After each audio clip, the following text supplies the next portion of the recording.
الصلاۃ والسلام علیک یا رسول اللہ وعلی آلک و اصحابک یا حبیب اللہ۔ پیارے محترم ناظرین، آج کی ہماری اس ویڈیو کا موضوع ہے شان حبیب الرحمن من آیات القرآن۔ ویڈیو کو مکمل دیکھیے گا، انشاءاللہ آپ کو بہت فائدہ حاصل ہوگا۔ اللہ تعالیٰ قرآن پاک میں ارشاد فرماتا ہے هو الاول والآخر والظاہر والباطن وَهُوَ بِكُلِّ شَيْءٍ عَلِيمٌ۔ ترجمہ کنز ایمان، وہی اول ہے، وہی آخر ہے، وہی ظاہر ہے، وہی چھپا اور وہی ہر چیز جانتا ہے۔ شیخ عبدالحق محدث دہلوی رحمۃ اللہ تعالی علیہ نے مدارج النبوت کے خطبے میں ارشاد فرمایا کہ یہ آیت کریمہ حمد الہی بھی ہے اور نعت مصطفیٰ بھی ہے صلی اللہ علیہ وآلہ وسلم۔ حضور صلی اللہ علیہ وآلہ وسلم سب سے اول ہیں اور سب سے پیچھے، اور سب پر ظاہر اور سب سے چھپے ہوئے، اور حضور علیہ صلاۃ وسلام ہر چیز کو جانتے ہیں۔ اول تو اس طرح کہ دنیا و آخرت ہر جگہ سب سے اول ہی ہیں۔ سب سے پہلے آپ کا نور پیدا ہوا، اول ما خلق اللہ نوری جسمن۔ حضرت آدم علیہ السلام حضور علیہ الصلوۃ والسلام کے والد ہیں، مگر حقیقتاً حضور علیہ الصلوۃ والسلام والد آدم ہیں۔ بظاہر درخت سے پھول ہیں، مگر حقیقت میں پھول سے درخت ہیں۔ سیدی اعلیٰ حضرت امام اہل سنت کیا خوب شعر لکھتے ہیں ہدایت بخشش کے اندر کہ ظاہر میں میرے نخل، حقیقت میں میری اصل، اس گل کی یاد میں یہ صدا ابو البشر کی ہے۔ اس باغ عالم کے حضور پھول ہیں صلی اللہ علیہ وآلہ وسلم۔ سب سے پہلے نبوت آپ کو عطا ہوئی۔ خود فرماتے ہیں کنت نبیا و آدم بین الطین والماء۔ ہم اس وقت نبی تھے جب کہ حضرت آدم اپنی آب و گل میں جلوہ گر تھے۔ مساق کے دن الست بربکم کے جواب میں سب سے پہلے بلا فرمانے والے حضور صلی اللہ علیہ وآلہ وسلم ہی ہیں۔ بروز قیامت سب سے پہلے آپ صلی اللہ علیہ وآلہ وسلم کی قبر انور کھولی جائے گی۔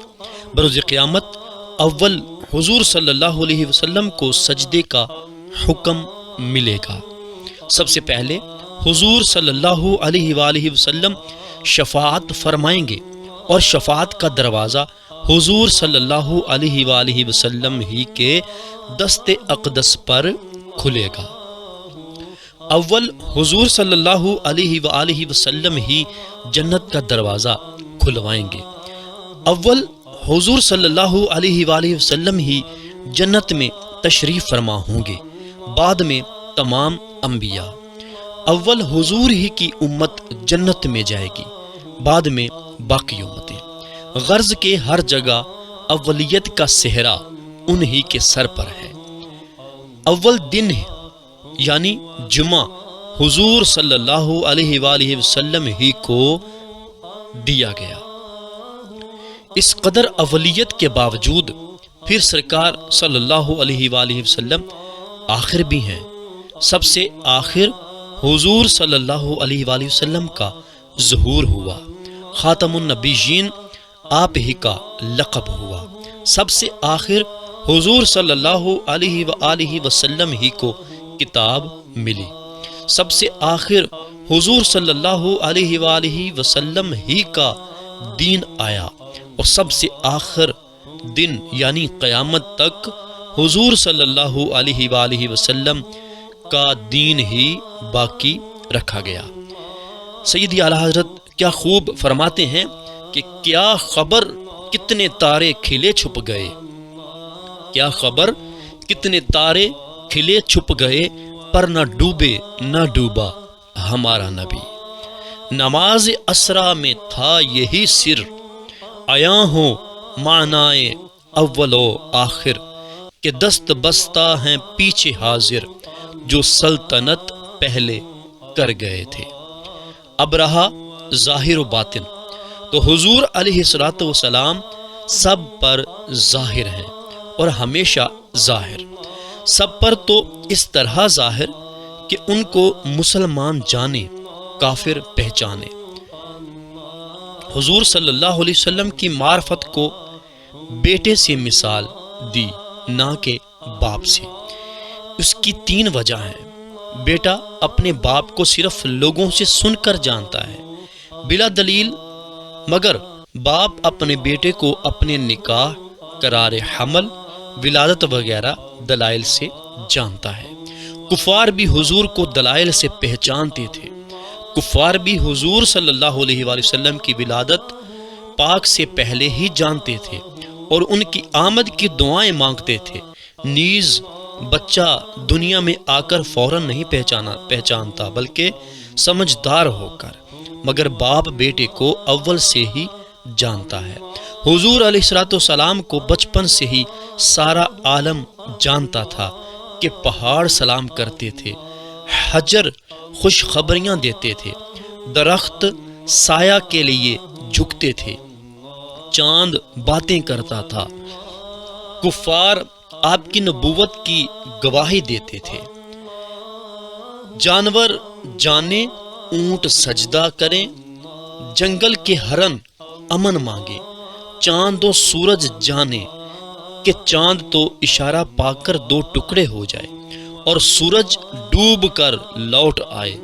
جانتے ہیں کہ اشارہ محبوب صلی اللہ علیہ وآلہ وسلم کا ہے۔ فرش والے جانے، عرش والے پہچانے۔ حضرت آدم علیہ السلام آنکھ کھولتے ہی عرش اعظم پر رب کے نام کے ساتھ محبوب صلی اللہ علیہ وآلہ وسلم کا نام لکھا ہوا پائیں، اور جنت والے جانے اور دوزخ والے پہچانے۔ جنت کے پتے پتے پر، حوروں کی آنکھوں میں، غلمانوں کے سینے پر، غرض کے ہر جگہ لکھا ہوا ہے لا الہ الا اللہ محمد الرسول اللہ صلی اللہ علیہ وآلہ وسلم۔ خلد بری میں ہر جگہ نام شاہ انام ہے، خلد بری میں ہر جگہ نام شاہ انام ہے، خلد ہے ملک آپ کی صلی علی محمد۔ دوزخی بھی اقرار کریں قالو لم تکو من المصلین، وہ بھی جانیں گے کہ مخالفت سید الابرار ہم کو یہاں لائی ہے، غرض کہ جہاں اللہ کا چرچا ہے وہاں رسول اللہ صلی اللہ علیہ وآلہ وسلم کا ذکر، تمام عالم میں آپ کا نور اور ہر جگہ آپ کا ظہور علیہ الصلوۃ والسلام۔ پھر قیامت تک محبوب کی ہر ادا سب کو معلوم، زندگی پاک کی ایک ایک حالت، ولادت پاک، دودھ پینا، پرورش پانا، قبل نبوت کے واقعات، بعد نبوت اندرونی اور بیرونی زندگی پاک، چلنا پھرنا، کھانا پینا، سونا جاگنا، تبسم فرمانا، گریہ زاری کرنا، غرض کے زندگی پاک کا ہر شعبہ، ہر وقت، ہر جگہ ظاہر، عرب میں ظاہر، عجم میں ظاہر، پنجاب میں ظاہر، کابل میں ظاہر۔ کون سی جگہ ہے جہاں کتب حدیث نہ پہنچی ہوں؟ ظاہر تو ایسے، مگر لطف یہ ہے کہ جیسے وہ ہیں ایسا کسی نے نہ جانا بجز پروردگار۔ وہ شان ظہور تھی اور یہ شان بطون، غرض کے دیدہ انسان میں بشریت ظاہر ہوئی، مگر حقیقت محمدیہ بجز پروردگار کوئی بھی نہ جان سکا۔ جس طرح کے سورج کو اس کے نور نے چھپا لیا کہ کوئی بھی اس کو آنکھ بھر کر نہیں دیکھ سکتا، اسی طرح حضور انور صلی اللہ علیہ وسلم کی نورانیت پردہ بن گئی۔ رب نے اسی لیے ان کو نور فرمایا، قد جاءکم من اللہ نور و کتاب مبین۔ ترجمہ کنز الایمان، یعنی اے مسلمانوں، تمہارے پاس پروردگار کی طرف سے نور اور کھلی ہوئی کتاب آئی۔ اس کی بحث آگے انشاءاللہ آئے گی۔ ابھی ہم اس آیت کے حوالے سے جو ہم نے تلاوت کی پہلے، اس حوالے سے بیان کر رہے ہیں، اس میں 5ویں صفت بیان ہوئی کہ ہوا بکل شیء علیم، اور وہ محبوب علیہ الصلوۃ والسلام ہر چیز کو جاننے والے ہیں، یعنی خالق کی ذات و صفات اور علوم ظاہر و باطن اور مخلوق کے اولین و آخرین کے سارے علم حضور علیہ الصلوۃ والسلام میں جمع ہیں، اور مخلوق الہی میں فوق کل ذی علم علیم، یعنی ہر علم والے کے اوپر ایک بڑا عالم ہے، حضور ہی ہیں۔ جس آنکھ نے خالق عالم کو معراج میں دیکھا ہو، مخلوق کس طرح اس سے چھپ سکتی ہے؟